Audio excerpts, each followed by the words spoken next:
Dun, dun, dun, dun, dun, dun, dun, dun. Hey everybody, Ryan here. You can't see me because I am below where the camera is showing because I'm down here trying to get all the shares and all that fun stuff ready. If you are watching this right now, you can head over to geeky.com, go to Geeky TV, and you'll be able to join the live chat. Usually I have trouble getting into it, but let's see if it works. But anyways, that's where I'm at, you guys.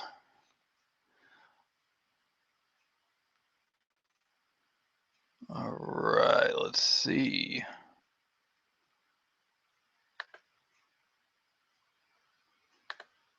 Can you guys hear me? Can you hear me? Can you hear me? Can you hear me? Can you hear me?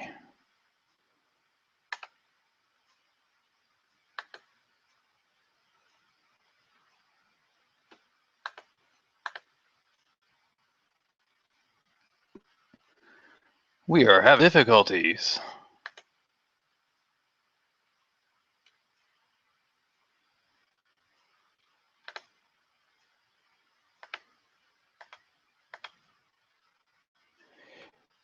Can you guys see me? Can you see me? Hold on real quick.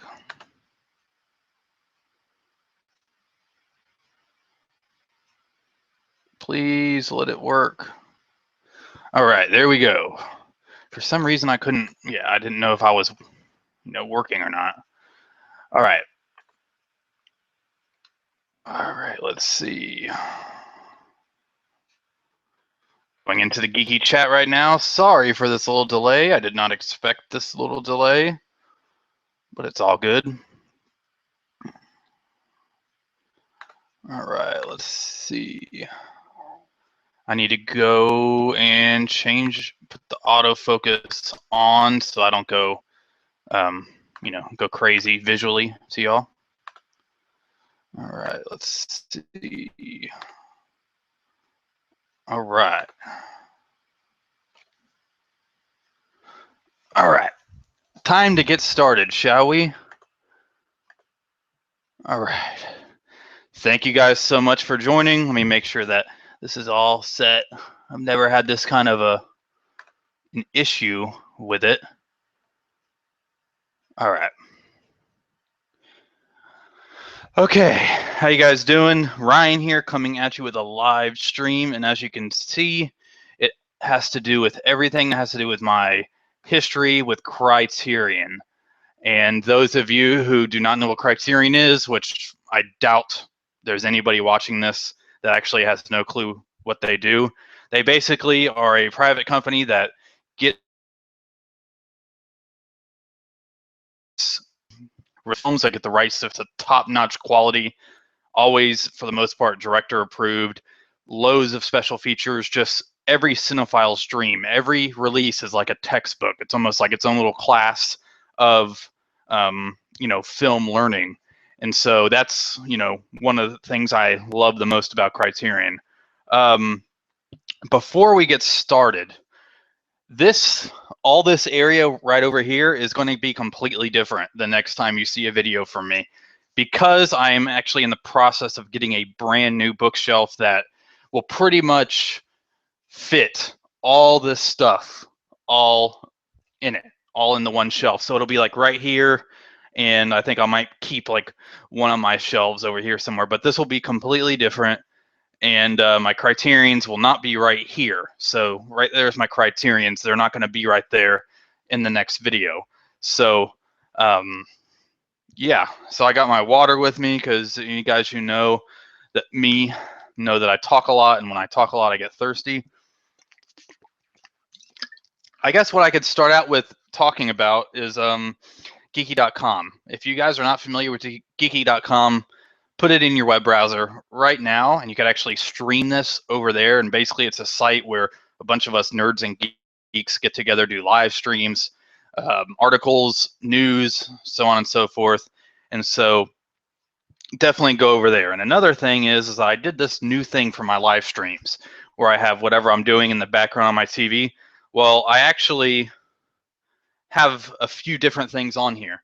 and so I will show you what they are. This is my Patreon account. You guys that are interested in supporting me on Patreon, you can become a sponsor, so that'll be, you know, up on the screen. And then also my 24-hour movie marathon challenge for this year, it's number 4. I just have that going on in the background. So yes, so this will kind of intersperse like that throughout the stream, but I wanted to play it instead of just showing that one slide, because if I just leave it on that one slide, it may actually, you know, turn off that setting on it. So yes, criterions. I started collecting them, I guess it was in 2000. Let me see. 2000, I think, is when I got my first Criterion. Which one was it, do you ask? It may have been Seven Samurai. Yeah, it was the Criterion of Seven Samurai, the first release. So it was the one that was, you know, it was a single disc, and it had,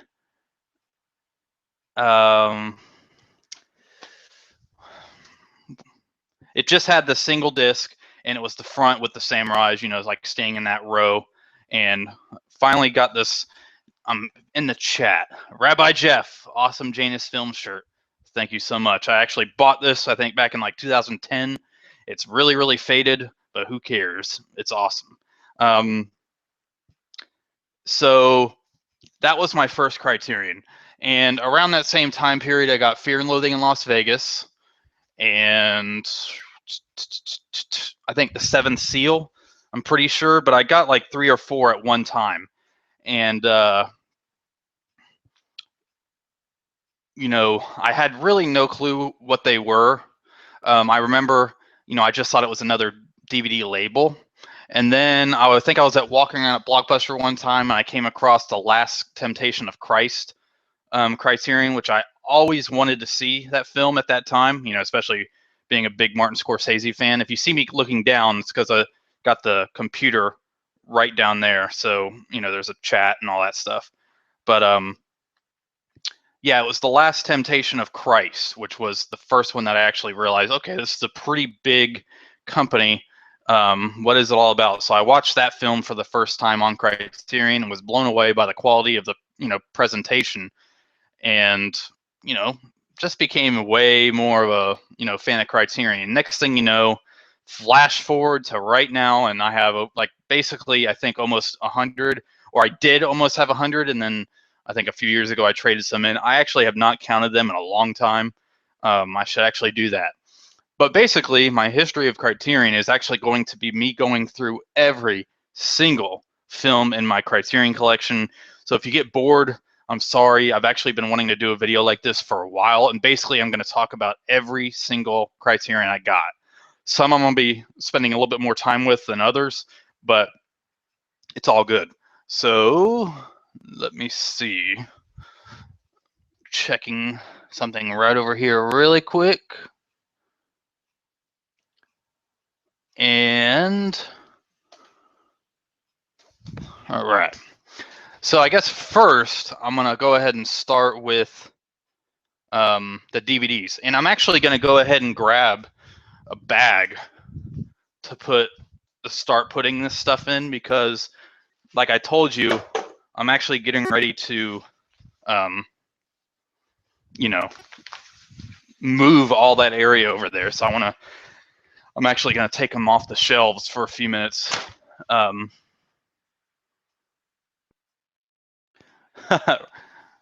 Bored geeking out on Criterion. Surely you jest. Yeah, I will never get bored of people talking about Criterions, but I don't know, I get random viewers sometimes that are like, "Man, I don't like seeing you babble on about the same thing over and over and over and over." And so, all right. Usually I do this by spine numbers, you know, in order by spine numbers, but I'm actually going to not do it this time like that. I'm actually going to just kind of go one by one by how I'm having them on the shelf, which there is no particular order for them right now because I'm getting ready to change it all up. But let's go ahead and get started.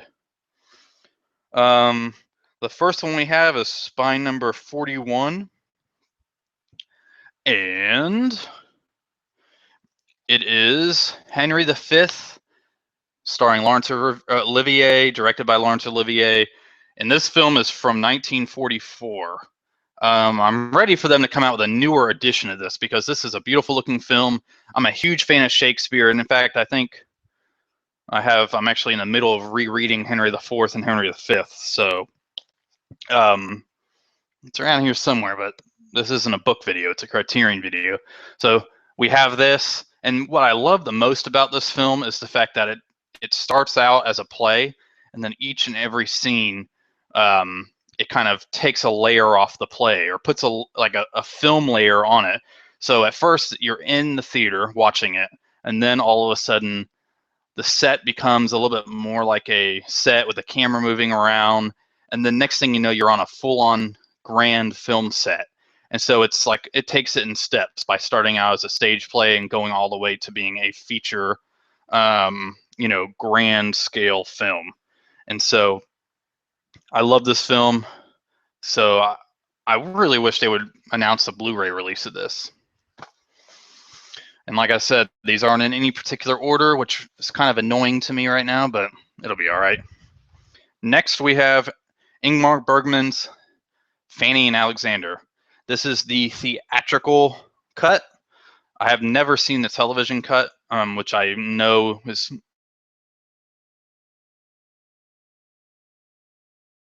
a lot of people consider it. This got this one when it went on sale at Barnes & Noble for the 50% off in 2012, something like, I can't remember. No, it had to have been, I think, like 2008 or 2009. That's when it was. Yeah, Jeff, you need to see the Olivier Henry V. The Kenneth Branagh version is really good, but it's probably like a little bit more intense, and as an adaptation of the play, it's probably far superior. But there's something so classic about that Technicolor look and the quality that was put into those productions back then. It really adds it's like a lot of flair, and it's more of an entertaining watch than a intense watch that Kenneth Branagh's kind of is, at least in my opinion. But not everybody feels the same way about that. All right, next up, we have the discreet charm of the bourgeoisie. I always get that word wrong.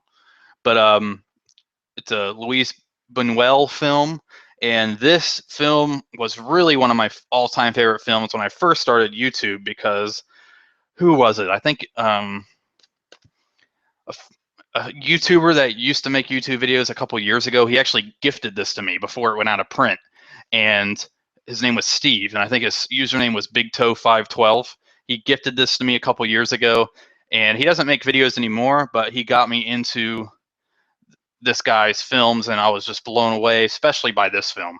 And basically what you have is just a satire on the way of life, and basically these group of people are trying to go to dinner. They're trying to get together and have dinner, but certain situations keep happening to where they can't. And it's hilarious because it's also like a mix of surrealism and the satire, and there's some like really, really hilarious stuff. They finally are able to get to a place, and they get to a restaurant, and then they're like, man, where is everybody? And they realize that there's a funeral going on in the room next door, which is still part of the restaurant, or still part of the area. And so it's like, well, we can't eat now. There's nobody here. They're all at the funeral. And so there's a bunch of this stuff going on, and it's like, can these people get together and just have a meal? And it really talks about, the way of life and people in different class systems and stuff. And so it has a heavy satire on that, but the surrealism and the comedic aspect of it is really what makes this movie, go towards the entertainment. And it's a fun watch. This is right now out of print on Criterion, and I think it's pretty pricey unless you actually spend, a little bit of money on like a cheap, like library copy. but this one came to me brand new. I was so thankful that Steve sent this to me. I wish he still made videos, but yeah, he doesn't really make videos anymore. In fact, it's been a couple years. Next up is RoboCop. You can't go wrong with RoboCop. This is one I don't really need to explain because everybody knows and loves this film. But this Criterion edition, up until recently, was the only way you can get the uncut version, which is called the unrated director's cut, that they say almost got an X rating. And so get this now on Blu-ray, but I just love being able to pop in the Criterion version. I haven't even seen the Blu-ray. I don't know how the transfer is and all that stuff, but and I'm sure it's better than this Criterion Blu-ray just in terms of quality because of high def, but it's still a very, very good transfer for a Criterion DVD. Next up, we have I've actually never seen this movie. I got this, I think, this past year. This is I'm not good at all at pronouncing other languages, but the offense terrible. Yeah, I've actually have not seen this yet, so I can't really talk about it. If you've seen it, let me know what you think about it in the comments down below or in the chat. Next up,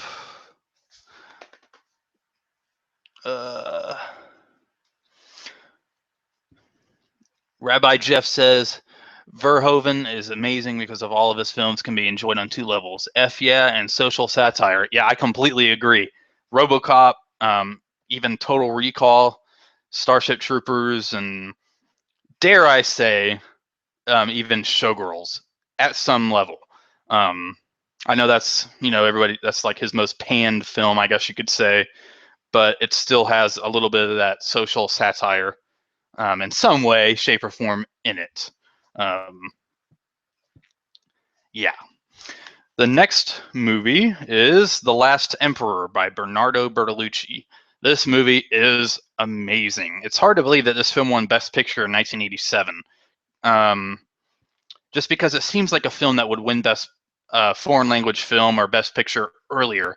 But you come from a decade, Back to the Future and all that, and then this is what wins Best Picture 87, and it is a masterpiece. It's such a brilliant film. This is just the DVD version, but it's all good. But I really like this film a lot. Next up is Tarkovsky's Andrei Rublev. This film was a complete shock to me because I had never really even heard of it. And then I was recommended to watch this, and so I picked it up. I got it used, and it came in very bad condition, so I actually took another case from another movie and put this in it.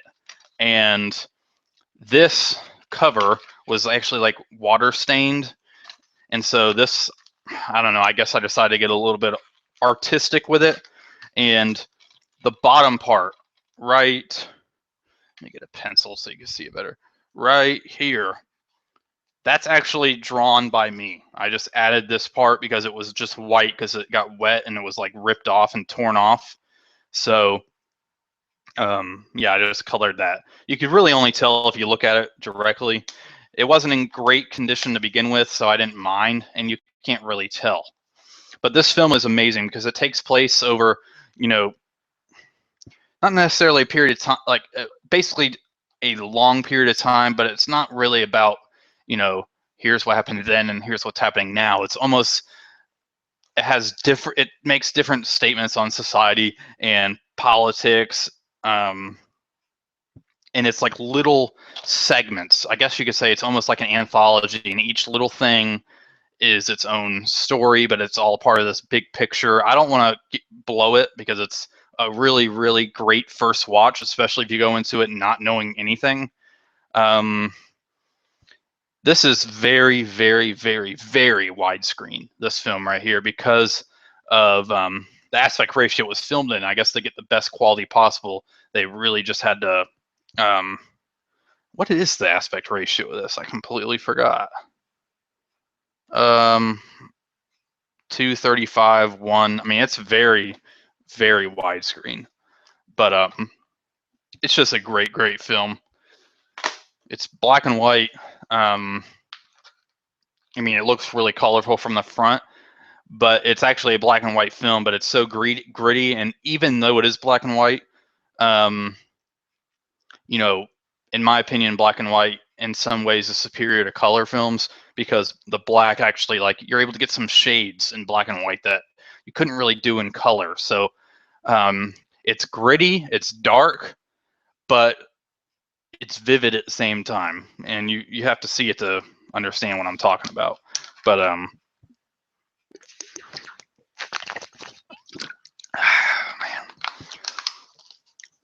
Next up,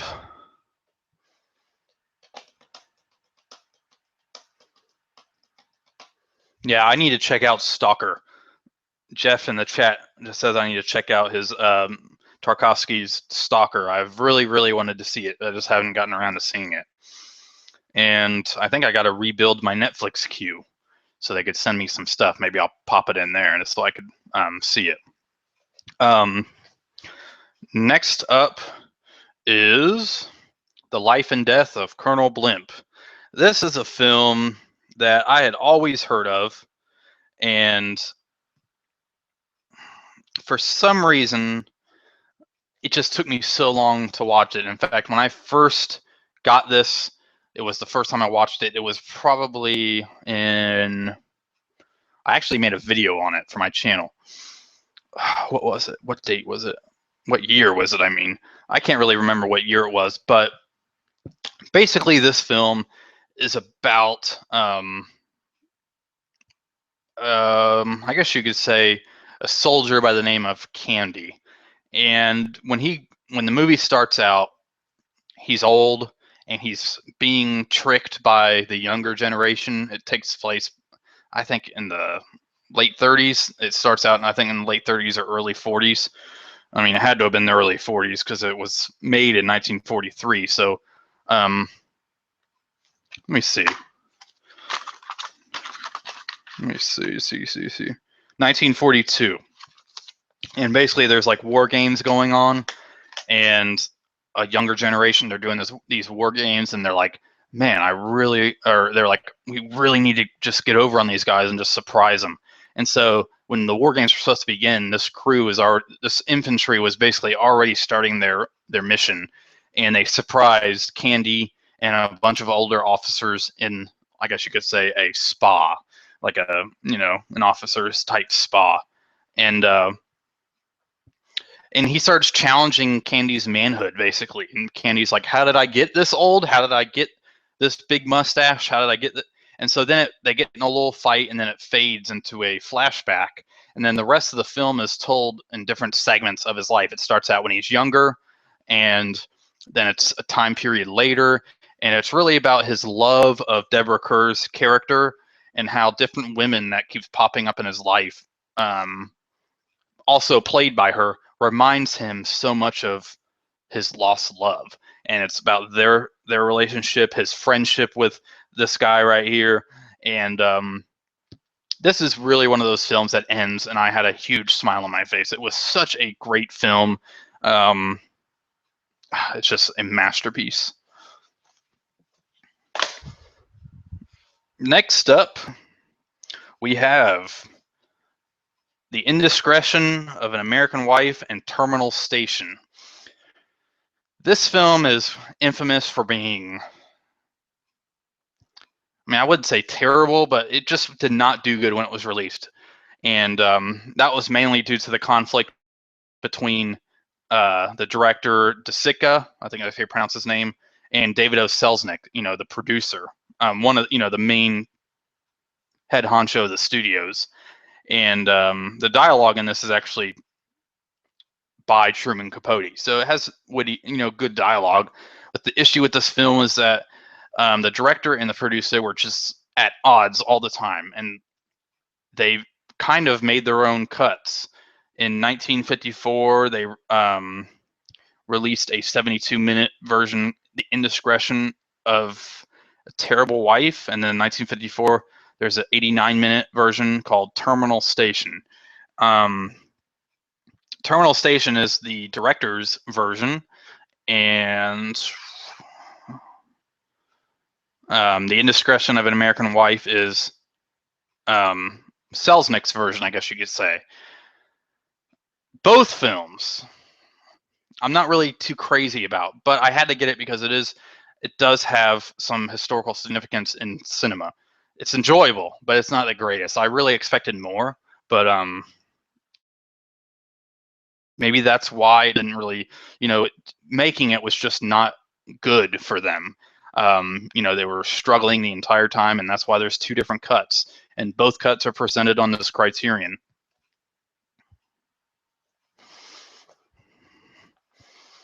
Next up is by the most amazing, spectacular director of all time, Michael Bay, The Rock. I actually really love this movie, and I don't really have a problem with Michael Bay, other than the fact that he loves using a lot of flair in his movies. And yes, I even like the Transformers movies. I just don't really.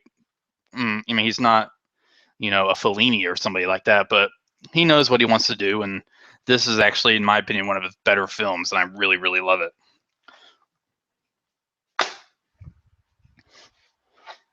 Next, we have Laurence Olivier's Hamlet, winner of the Academy Award for Best Picture in 1939, I'm pretty sure. No, 1948. I was way off. 1948. And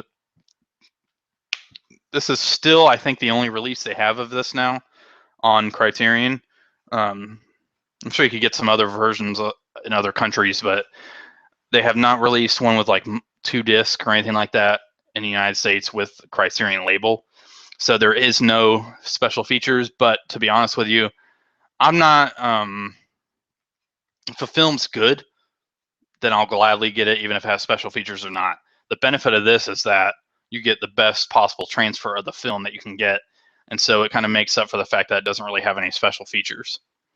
So, and this, being a huge fan of Shakespeare, I really love this version, and I really love Kenneth Branagh's version, which is like the full text version. It's a very long, like 4-hour film. But there's something about this one that I like even more, and it's the atmosphere of this film. All right, let me check this really quick. Really, really, really quick. Yeah, I got my computer down here, so I want to keep going back to it and making sure. All right, time for the next stack. All right. Next up, we have a film by Douglas Sirk, and it is Magnificent Obsession. This film, going into it, real quick, it stars Rock Hudson and Jane Wyman. But real quick, going into this film, all you got to do is yes, Jeff says, hence The Rock and Armageddon being on their roster. Maybe one day we'll get a Criterion edition of all the Transformers movies. Magnificent Obsession. Other than having a beautiful cover, this is actually a beautiful looking film. Going into it, I wasn't really sure how much I was going to like it because it is promoted as a major melodrama. And I don't have a problem with melodrama, but if it's too far-fetched, it's kind of like not really completely entertaining enough to me. But this one is really awesome. This was a really good film. Basically, it's about 2 people. Rock Hudson is like a big billionaire playboy, pretty much. And, he's just up to some recklessness. And because of him, let's see. Okay. He crashes in a speedboat, which causes the doctors and stuff to go to him. Meanwhile, at the exact same time, another doctor has a heart attack, and while he's waiting for the life-saving device that's actually being used on Rock Hudson. And so through a series of situations, he comes across the widow, played by Jane Wyman, and they find themselves linked and they're falling in love and all this stuff. But it's crazy because of the melodrama and the just complete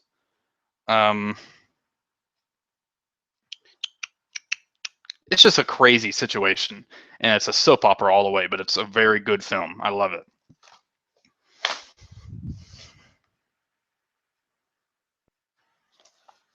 All right, next up we have Stanley Kubrick's Spartacus. Now this is loaded with special features. Deleted scenes, newsreel footage, so on and so forth. There's tons and tons of stuff on here. I hear that the Blu-ray transfer isn't the best for this film, but obviously it's in 1080p HD, so obviously it's going to look better in terms of HD than this version. But I hear this version is the better transfer of the look, not necessarily like, being high def. And I'm fine with that. Maybe Criterion will re-release this on Blu-ray at some point. I don't think they will, but who knows? And this is a a 2-disc set. Next up, something I already talked about, so I won't really go into it all that much, is The Last Temptation of Christ. I actually got this at a closing Blockbuster sale years back, and I got it for like $5. They didn't, and so I just took it out of whatever case it was in, and put it in another, white clear case. Eventually gonna pick up this Blu-ray because this movie is just amazing. I'm probably eventually gonna do a video just on this film. It's an amazing film. Next up, we have Tanner 88, and this is a mini-series type thing that Robert Altman did, and it's basically centers around it's kind of a mockumentary. I mean, it has it's a real guy and all that stuff, and it's really just a satire on campaigning and presidential campaigns. And it's 11 episodes, and I think they were, maybe had planned to do more of these at the time, but it just stopped after this select few. And then years later, they came out with a new version. I think it's called Tanner on Tanner. I forgot the name of it, but I haven't seen that one. This one, it's amazing. I really love it. Really, but then again, I'm all into everything that Robert Altman does.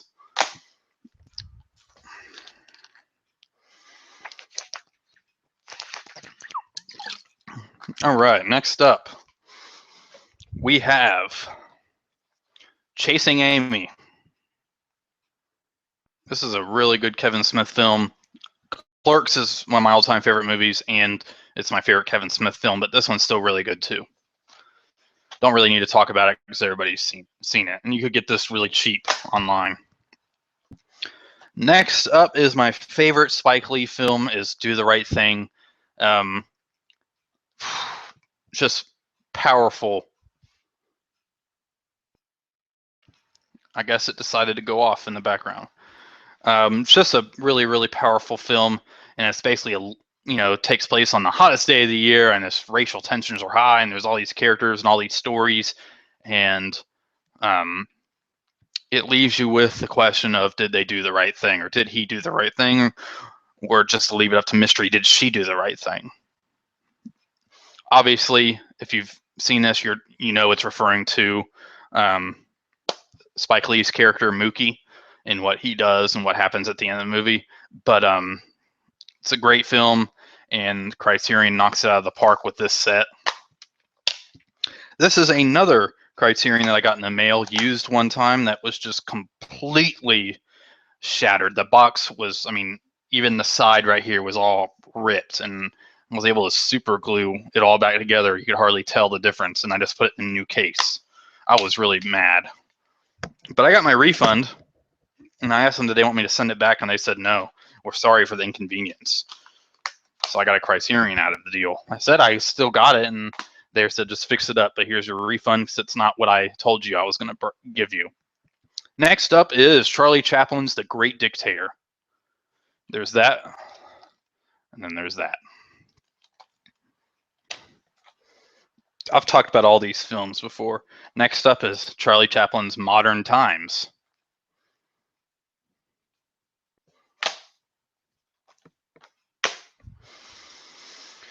This is a film that I still have not seen yet, but I've had this DVD for a while, and it is Gomorrah.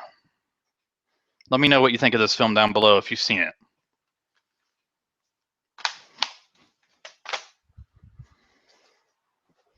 Next up, we have one of the most insane movies that I have ever seen. And yes, I have seen and own Cannibal Holocaust. I have seen Caligula, the uncut version, but this is still insane. And it is Man Bites Dog. Basically, if you don't know, this film is about a filmmaker it's a mockumentary. And they're walking around with a serial killer. And he's basically showing them his way of life and how he does things. And you're with him while he's killing people.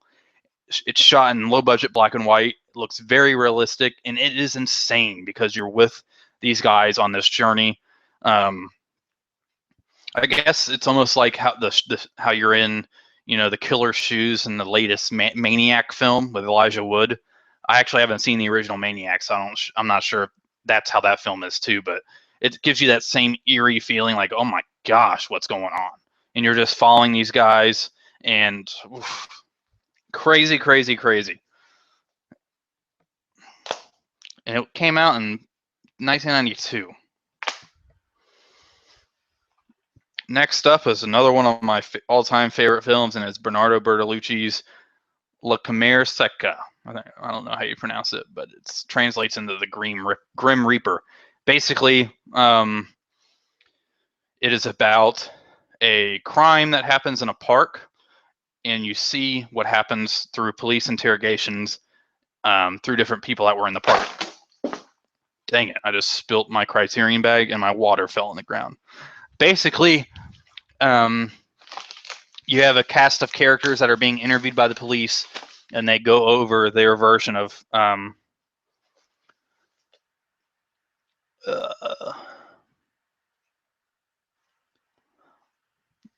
Jeff, thank you so much for chatting with me during the beginning of this.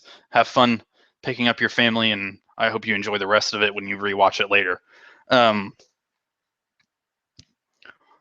Basically, it is like the Akira Kurosawa film, Rashomon, but it's the same kind of style in terms of it's one crime and there's different perspectives.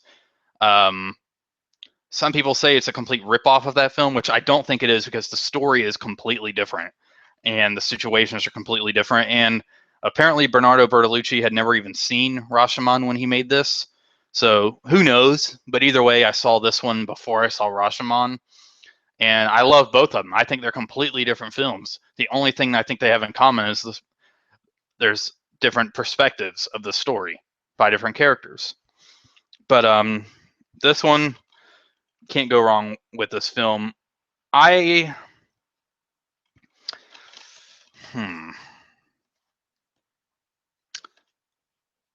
actually, let's just go ahead and say this. I actually prefer this. If you want to go ahead and compare this one or the Kurosawa film, even though Kurosawa is one of my top favorite directors, even more so than Bernardo Bertolucci, I actually prefer this film. Maybe some of that's just the fact that it was the first one I saw, but I love this film to death. I love it.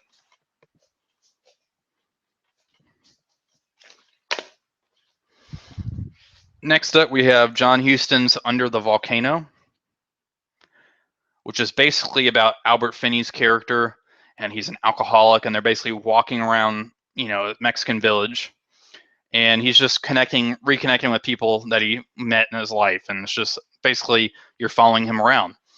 If I give too much more away of this, it'll ruin it for you, but it's a really, really, really underrated film.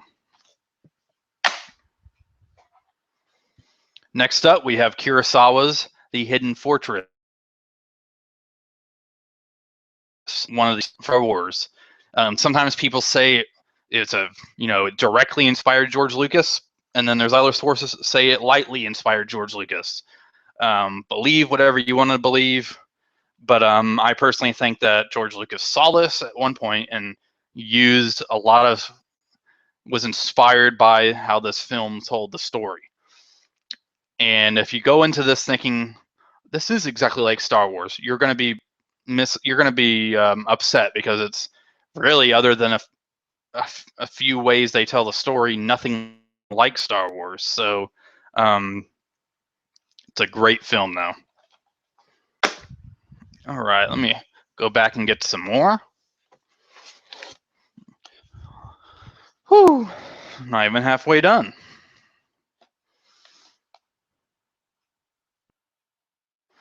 Let me go ahead and put that back on. Next up,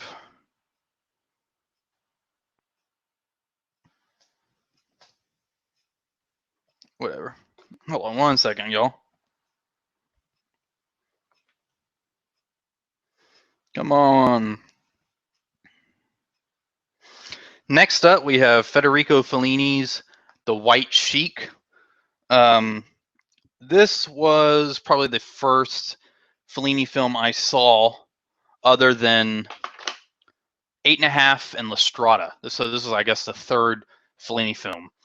And it's hilarious. It is a hilarious slapstick, basically about a couple on their honeymoon. And secretly, while they're on their honeymoon, the wife runs off to find her favorite comic book character. I'm pretty sure it's comic book. A photo strip cartoon character that, it's a hero, and I guess they're filming, part of, the film. And so she goes and runs off, and it's a slapstick because he's now with her parents over in Rome, and then she's ran off, and he's having to make excuses, and it's all these slapstick situations, and it is really hilarious. Next up, we have Fear and Loathing in Las Vegas.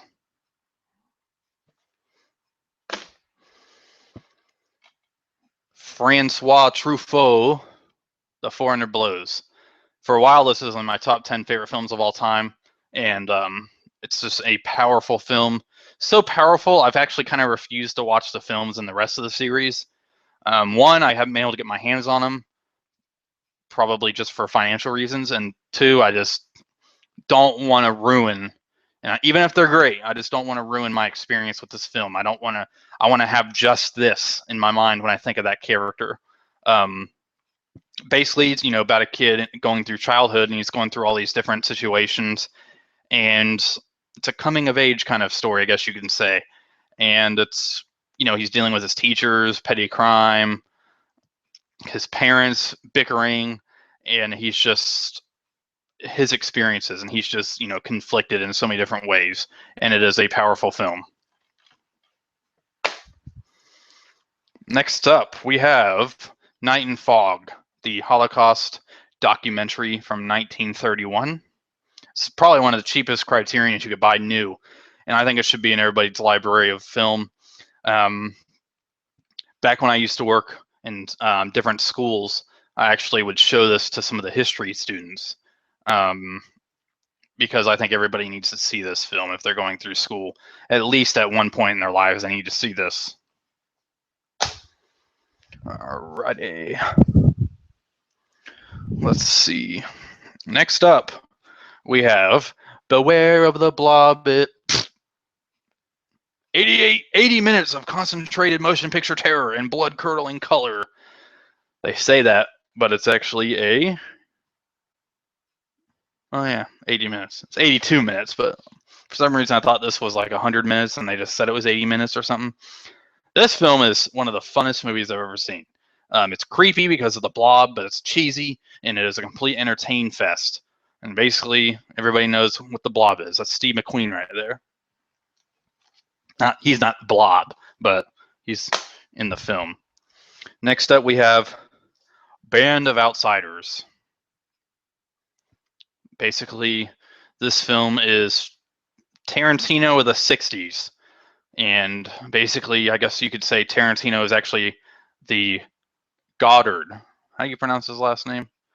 I always just, whenever we're looking at movies and reading movies, it's not like we ever say these guys' names. So I'll just, Goddard.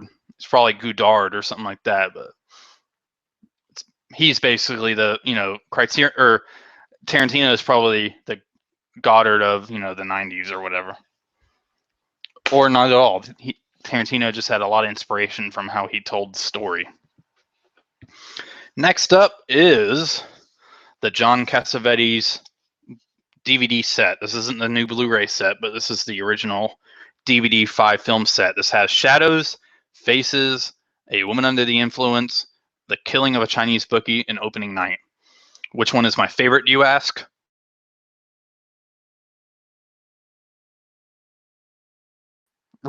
I love Woman Under the Influence for a long time. And that is until I saw The Killing of a Chinese Bookie, which is one of his more films that people either hate or they like. And I really love it. I love both cuts. And I actually will watch that over A Woman Under the Influence probably most of the time. They're both masterpieces in my opinion, but I just really love Killing of a Chinese Bookie. And this also has a big book and the documentary A Constant Forge, which is about John Cassavetes. All right, done with that pile. Next up,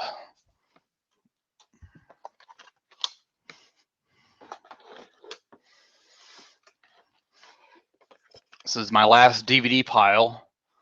And the next pile is all my Criterion Blu-rays. All right.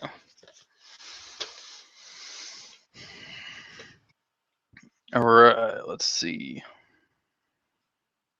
First up in this pile, we have Federico Fellini's La Strada. And I don't know if you can see it, but right there is my La Strada poster that I have framed up. I love it. But this is one of my all-time favorite films. For a long time, it was one of my top 5. I mean, when I first saw it about 10 years ago, it wasn't my top 5. And I don't know really what happened. It just kind of fell out of the top 5. But it's one of the most amazing films I've ever seen. People might prefer Fellini's other films over this, but this film is so poetic, I guess you could say. Basically, it's about Juliette Messina's character. She's sold, into the employ of a ruthless, brutal, I would say circus act, but he's kind of a strong man. He goes around with his little motorcycle and, I guess you could say their little carriage that they have with all the stuff in it, all his personal stuff in it, and they just drive around and he performs feats of strength pretty much. And hey, that was Festivus, feats of strength. Basically, he does things to try to show that he's so strong, and she's his assistant slash wife slash, you don't really, know exactly, you don't really know exactly what they are. But basically it's, a love story. And it's a powerful film. I don't really want to talk any more about it because I don't want to blow it, but it is an emotional experience as well. Next up, we have Fellini's 8.5. People have talked about this like crazy. So I won't talk about what the film's about, but I will say I love this film a lot. I can't watch it as much as other people can, but it is definitely a very influential and amazing film. Next up, we have Akira Kurosawa's Cage Musha, if that's how you pronounce it. I'm not sure. Basically, this film was made, I think, in 1980, and partially it was distributed by George Lucas and Francis Ford Coppola. They helped get it made. I'm pretty sure that's what it was. I do know they teamed up with Kurosawa to help him out financially and stuff to do this, and it is an amazing film. Next up, we have High and Low by Akira Kurosawa. This film is amazing, amazing, amazing. Oh man, it's getting hot in here. Basically, it's about a guy who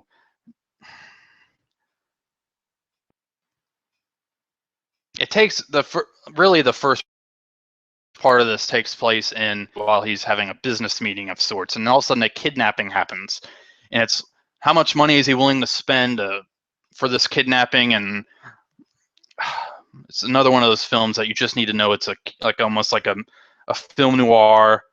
It's based off of Ed McMain's detective novel King's Ransom, and it's a thriller, but then it's also a look at Japanese society.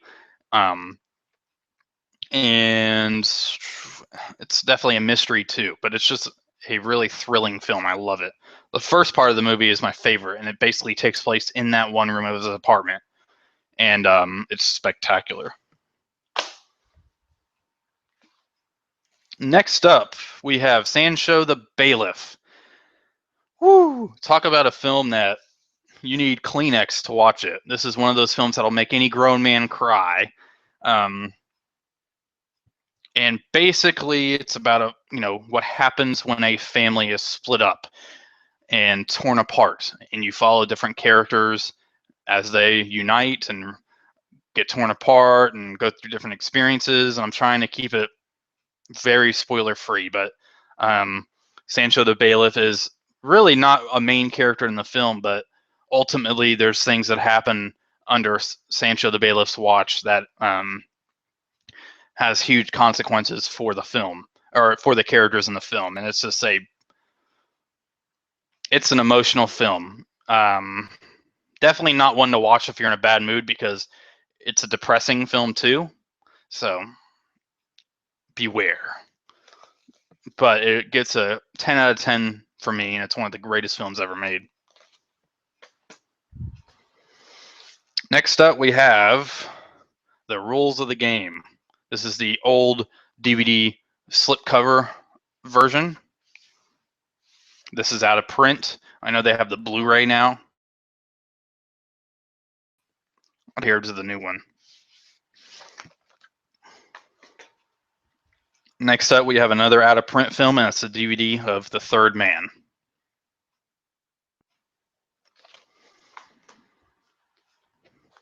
Next up, we have another Fellini film, and it's one of my favorite criterions in terms of artwork, and it is a Marquard, or a Marquard, or however you pronounce it. Sorry. Excuse me. Next up, we have M by Fritz Lang.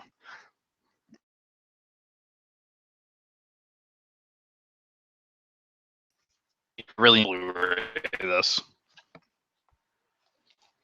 This is also the first version of this film that was released on Criterion DVD, and it was The Seventh Seal. Oh man, this film is such a brilliant film. I love it, love it, love it. Highly influential, but the story itself is pretty powerful. So you're either going to love it or hate it. Some people love it, some people don't like it at all. They think it's overrated. I fall towards I loved it.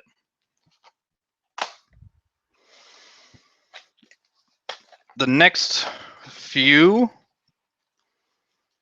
are the Wes Anderson criterions that I have. We have The Life Aquatic, The Royal Tenenbaums,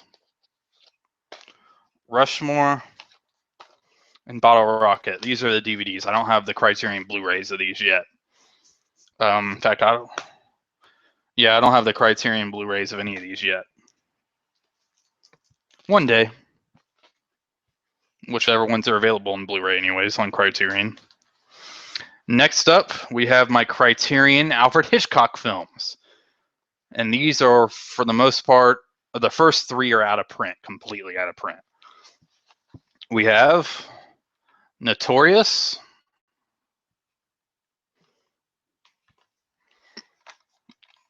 Spellbound,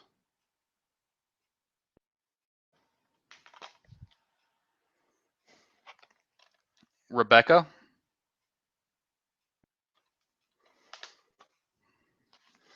and this one is not out of print, but this is The Lady Vanishes.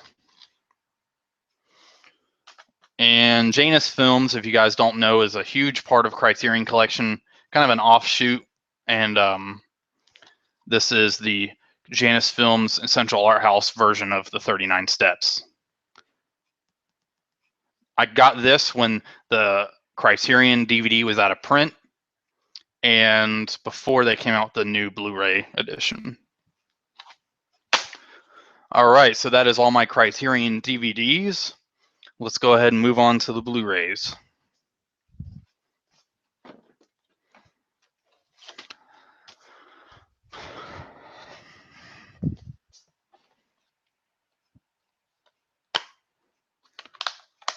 First up is Blue is the Warmest Color.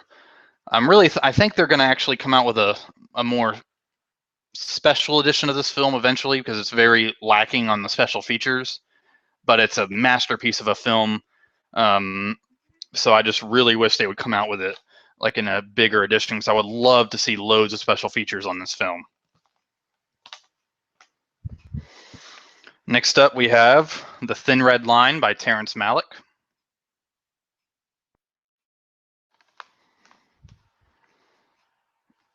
We have Days of Heaven by Terrence Malick.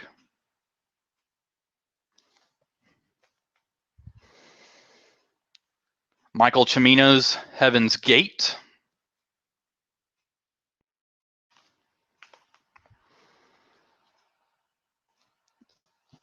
A couple Stanley Kubrick films. We have Paths of Glory and The Killing.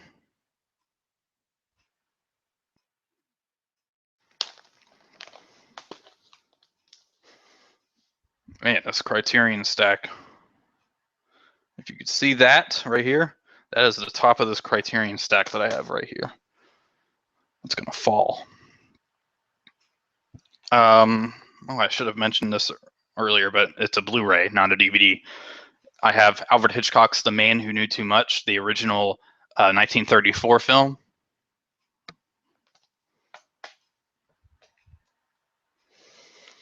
We have John Ford's Stagecoach.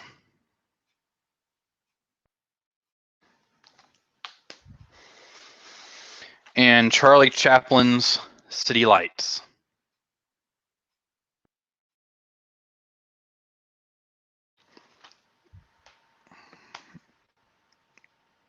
Whew, these are getting ready to fall.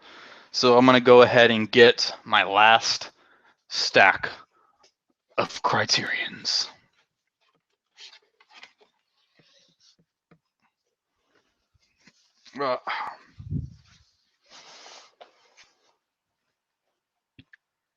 First up, we have Red River. This is one of the best releases that came out last year, I think, of Criterion. And it has, it's the dual layer, or it's the dual format edition with the DVDs and the Blu-rays. And it comes with the original book that the film's based on. Amazing. Where can I put these? My stack over there is too big. They'll all fall. Then we have Robert Altman's Nashville dual format edition. Dual layer edition. Then we have another Hitchcock film, the dual format edition of Foreign Correspondent.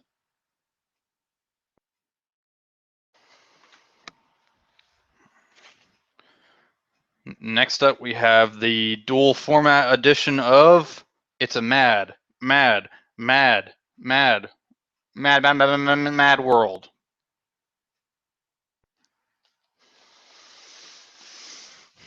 This is not a dual format, but it is an out of print Blu-ray, and it is last year at Marienbad. When I first started my channel, like the first year or the second year, I did a analysis video on this, and I'm pretty sure it's, if you go down to the popular uploads on my channel, I think it's like the 6th or the 7th highest viewed video on my channel. So if you guys are interested in figuring this film out, watch that video. It's another non-dual format edition, but it is a Blu-ray of Godzilla. Next up, we have the Blu-ray edition of Seven Samurai.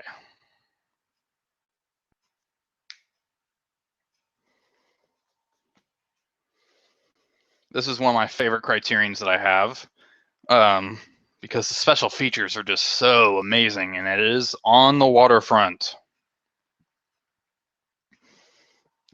And last but certainly not least, we have the Great Beauty. So that is it. That is all my criterions. I have a lot now. I used to have, I think at one point I had more, then I got rid of some and then got more again. But you can't go wrong with Criterion.